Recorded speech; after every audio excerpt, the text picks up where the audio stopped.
In 1852, archaeologists working in the ruins of a Neo-Babylonian temple site pulled 5 clay tablets from the rubble of what had once been a sacred library.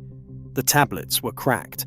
Some edges had crumbled, but the cuneiform script running across their surfaces was legible.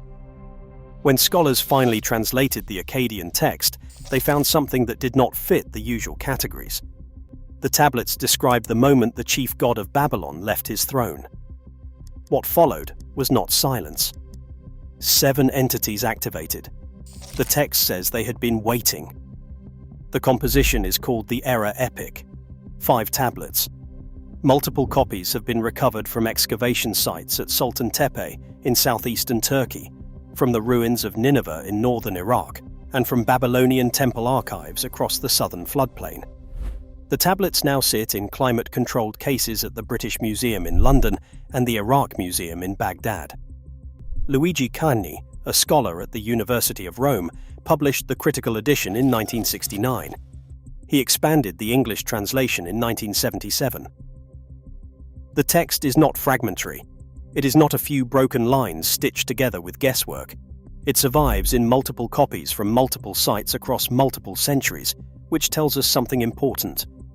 This was not an obscure poem. It was widely circulated. It was institutionally preserved. Temples kept copies. Scribes reproduced it with care.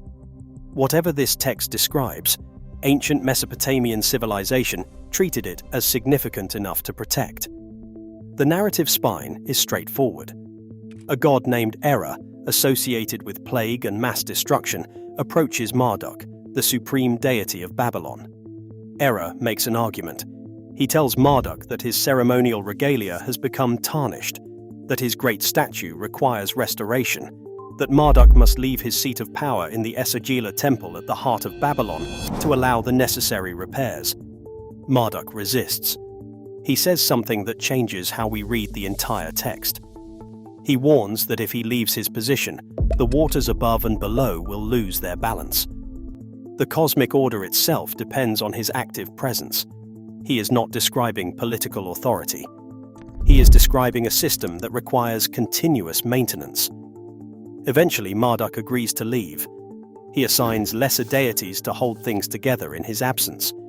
And then Erra acts. He releases the Sibiti, 7 warriors, 7 agents of total destruction. The text says they had existed before this moment. They were not created by the crisis. They were stored, held in reserve, waiting for the moment when the restraining presence was gone. So before this story pulls you under, consider subscribing and make sure to like this video. Mainstream Assyriology has studied the Erra Epic for over a century. The scholarly consensus is clear and well supported. W.G. Lambert of the University of Birmingham, one of the foremost authorities on Babylonian literary texts, placed the Erra Epic within the tradition of divine conflict literature. Stephanie Daly of Oxford University has translated key passages and situated the poem within the political anxieties of its era. The standard reading treats the text as reflecting the social upheavals that rocked Babylon between the 12th and 8th centuries BCE. The Kassite dynasty collapsed around 1154 BCE. Aramean tribal incursions destabilized the river valley. Chaldean groups pressed into the southern cities. Elamite raids struck from the east. Babylon experienced repeated periods where central authority evaporated and urban populations suffered the consequences. In this reading, the Erra Epic is political allegory. Erra represents the destructive forces that emerge when governance fails. Marduk's departure is a literary device for the absence of a strong king. The Sibiti personify the various forms of social collapse: plague, famine, lawlessness, urban flight. Cagni himself noted the unusual ending of the poem. The final tablet claims that the entire text was revealed to the author, a scribe named Kabti Ilani Marduk, in a dream by the god Ishum. Scholars read this as a priestly legitimation device. The scribe cloaks his political commentary in divine revelation to grant it institutional authority. A separate tradition reinforces this interpretive framework. The Sumerian city laments. These are liturgical compositions preserved on tablets at the University of Pennsylvania Museum and the Louvre in Paris. Thorkild Jacobson of the University of Chicago and Harvard spent decades studying them.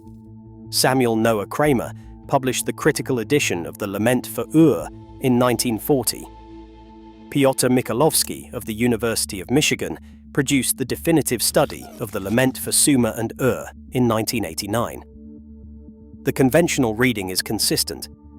These are poetic responses to the historical fall of the Third Dynasty of Ur around 2004 BCE. The gods did not literally leave. The phrase means that divine protection was withdrawn. Enlil turned away from Nippur. Nanna abandoned Ur. These are theological explanations for military defeat. The Gutian and Elamite forces that destroyed Ur did not need cosmic assistance. They had armies. This reading has genuine strength. Political mythology is well documented. Cultures across the ancient world projected contemporary crises onto divine frameworks. The question is not whether this interpretation is reasonable. It is. The question is whether it accounts for everything the text contains. The Erra Epic does not describe the Sabiti as emergent forces. It describes them as pre-existing. They are not born from the crisis. They are released into it. The text treats them as entities that were manufactured or assigned before the events of the poem. Erra does not create them. He activates them. He argues for their deployment. This is the language of weapons authorization, not the language of metaphor for social unrest. When a poet wants to describe chaos, the poet describes chaos. Burning cities, starving children, fleeing populations. The Erra Epic does describe those things, but it also describes the agents causing them as autonomous, named, and operating under a command structure. The Sabiti do not respond to circumstances. They execute a program. The text says they do not distinguish between the guilty and the innocent. This is not a description of social breakdown. It is a description of indiscriminate deployment. Now consider the city laments alongside this. The lament for Ur does not describe a simple military defeat. It describes the gods physically departing their temples before the destruction begins. Nanna leaves the Akishnugul. Ningal weeps and abandons her dwelling. The text is specific about the sequence. The gods leave first. Then the destruction arrives. And what arrives is not described solely as human armies. The lament names storms and fires and forces that operate beyond normal warfare. Mikołowski noted the formulaic precision of these descriptions. Each city receives the same treatment. The patron deity departs. Then named destructive forces arrive. The pattern repeats across Ur, Nippur, Eridu, and Lagash. Two independent literary traditions, composed in different centuries for different purposes in different cities, describe the same causal sequence. The gods withdraw. Something pre-existing and autonomous fills the vacuum. Not human armies acting alone, not natural disaster. Named agents that activate when divine presence is removed. The Sabiti in the Erra Epic are described with physical attributes that go beyond what personification requires. When they march, the earth trembles. Their radiance covers the land. They operate as a unit. They respond to commands from Erra, but otherwise act without restraint. Tablet 4 names the cities they strike. Sippar, a city whose ruins sit 50 kilometers southwest of modern Baghdad. Uruk, one of the oldest urban centers in human history, near the modern town of Warqa in southern Iraq. Deir, a frontier city on the border with Elam. Dur Kurigaltsu, a Kassite administrative capital whose ziggurat ruins still stand 30 kilometers west of Baghdad. These are not generic references. These are named population centers with known archaeological footprints. The text describes specific effects on each location. The population is reduced. The livestock is decimated. The temples are emptied. The protective spirits of the buildings depart. This reads like a damage assessment, not a poem. There is another detail embedded in Tablet 2 that has received relatively little attention outside specialist commentary. The text describes the Sibiti not merely as warriors, but as cosmic in origin. Each of the 7 was born from a different heaven. Each carries a different function. One is associated with fire from above, one with flood from below, one with disease that spreads through breath, one with famine that empties the grain stores. The range is not poetic variation. It reads like a classification system. 7 distinct destructive mechanisms, each assigned a domain, each held under a single command authority. The organizational logic behind this description mirrors the kind of thinking that produces weapon inventories, not hymn books.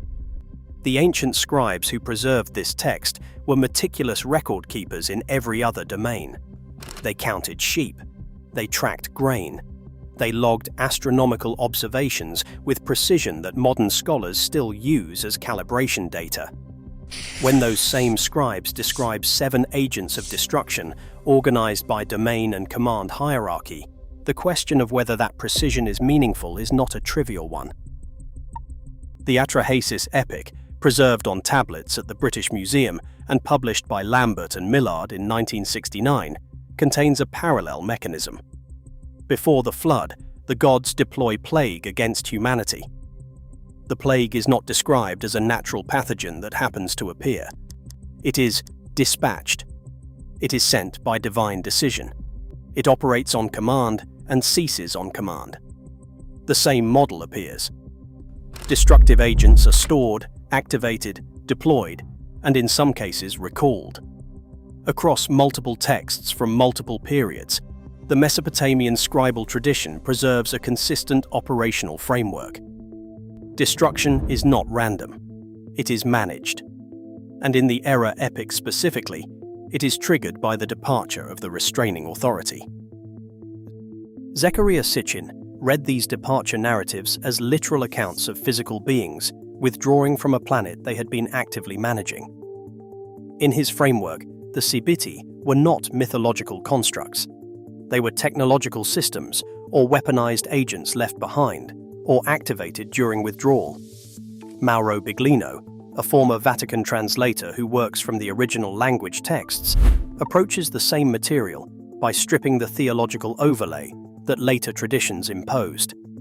He reads terms like radiance and earth-shaking as descriptions of physical effects that the scribes recorded as accurately as their vocabulary allowed. These are alternative readings. They are clearly distinct from the mainstream scholarly consensus. The structural observation, however, does not depend on either interpretive frame. Whether the Sibiti were mythological personifications or something else, the text describes them as dormant, prepositioned, and activated by absence. That structural feature has not been formally explained by the political allegory reading. The question of why the Sibiti are described as pre-existing dormant agents has not generated a dedicated scholarly response. The standard treatment classifies them alongside the 11 monsters in Tiamat's army in the Enuma Elish. But this comparison actually highlights the problem. The Enuma Elish creatures are created by Tiamat for a specific war. They did not exist before she made them. The Sibiti are different. They are already there. They are restrained, not created. Erra does not build them. He lobbies for permission to use them. Cagni flagged their unusual status in his commentary, but did not pursue the question further. The city laments describe a parallel phenomenon in a separate literary genre, but Mikolovsky studied the laments as a self-contained liturgical tradition. The Erra Epic falls under a different scholarly category. The structural convergence between the two traditions has fallen into the space between academic specializations. This is not suppression. It is the natural consequence of disciplinary boundaries. The pattern exists. it has simply not been examined as a pattern. There is a further complication worth naming directly. The Erra Epic contains a passage in Tablet 3 in which Erra addresses the surviving population of Babylon after the destruction has run its course. He does not apologize. He does not express regret in the way a human general might after a campaign that went too far. He explains. He states that the destruction was necessary because the population had become polluted. The word used in the Akkadian has been translated variously as corrupt, defiled, and impure. This is not political language. It is the language of biological or ritual contamination. The Sibiti were not deployed because Babylon had weak leadership. They were deployed because the population itself was classified as requiring purification. Whatever the scribes understood by that classification, the operational logic they preserved is not the logic of a poet describing political chaos. It is the logic of a process with defined criteria and defined outcomes. This same structural model appears in traditions that had no documented contact with Mesopotamian scribal culture. The Book of Enoch, composed between the 3rd and 1st centuries BCE, preserved in Ethiopic manuscripts now held at the Bodleian Library in Oxford, describes the Watchers. These are divine beings who descend to earth, interact with humanity, and are eventually judged and removed. But their departure does not end the contamination. 1st Enoch, chapters 15 and 16, describe what happens to the offspring of the Watchers after their physical bodies die. Evil spirits emerge from the Nephilim corpses. These spirits are released into the world permanently. They cannot be recalled. The text is explicit. The departure of the Watchers intensifies the problem. Something biological, something autonomous, persists after the divine beings are gone. Hopi oral tradition, preserved by elders in the mesas of northeastern Arizona, records the departure of the Kachinas. These were spiritual beings who once lived among the people. Their withdrawal is not described as peaceful transition. It is accompanied by prophecy. The world will fall out of balance. The seasons will shift. The rains will fail. The Kachinas leave, and what follows is a progressive unraveling of the systems they had maintained.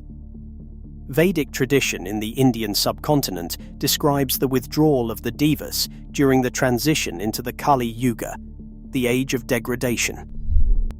The Rigveda does not treat this as metaphor. Divine presence maintains cosmic order. Divine absence permits entropy. The degradation is not caused by human failure alone. It is a mechanical consequence of the withdrawal of the maintaining force. The Yoruba Ifa corpus in West Africa records the Orishas withdrawing from direct human contact. The consequences are specific and named. Disorder follows departure, not gradually, but systematically. What makes the cross-cultural convergence difficult to dismiss on purely structural grounds is not simply that the same story appears in multiple places. It is that the same causal mechanics appear in multiple places. Departure alone does not produce the pattern. What produces it is departure followed by the activation of something that was previously restrained. The Ifa corpus does not describe the Orishas leaving and humans then making poor decisions. It describes specific forces becoming active that were not active before. The Vedic texts do not describe the Devas leaving and entropy naturally increasing. They describe the conditions for specific destructive presences to manifest. The Hopi tradition does not describe the Kachinas leaving and weather patterns shifting statistically. It describes named consequences tied to a named departure. Each tradition adds the same operational detail. The restraining presence was load-bearing. When it lifted, something that had been held down came up. These traditions span continents. They span thousands of years. None had documented access to Mesopotamian cuneiform libraries, yet each preserves the same structural sequence. The gods leave. Something that was held in check by their presence activates or persists. The destruction that follows is not simply human mismanagement. It is described as autonomous. It operates according to its own logic. It was waiting. The strongest skeptical response deserves its full weight. Departure narratives may be a universal mythological structure because they serve a universal psychological function. Cultures experience decline. They explain decline by projecting divine absence onto the chaos they observe. The destructive agents that follow are literary constructions, ways of giving shape and name to the formless experience of social collapse.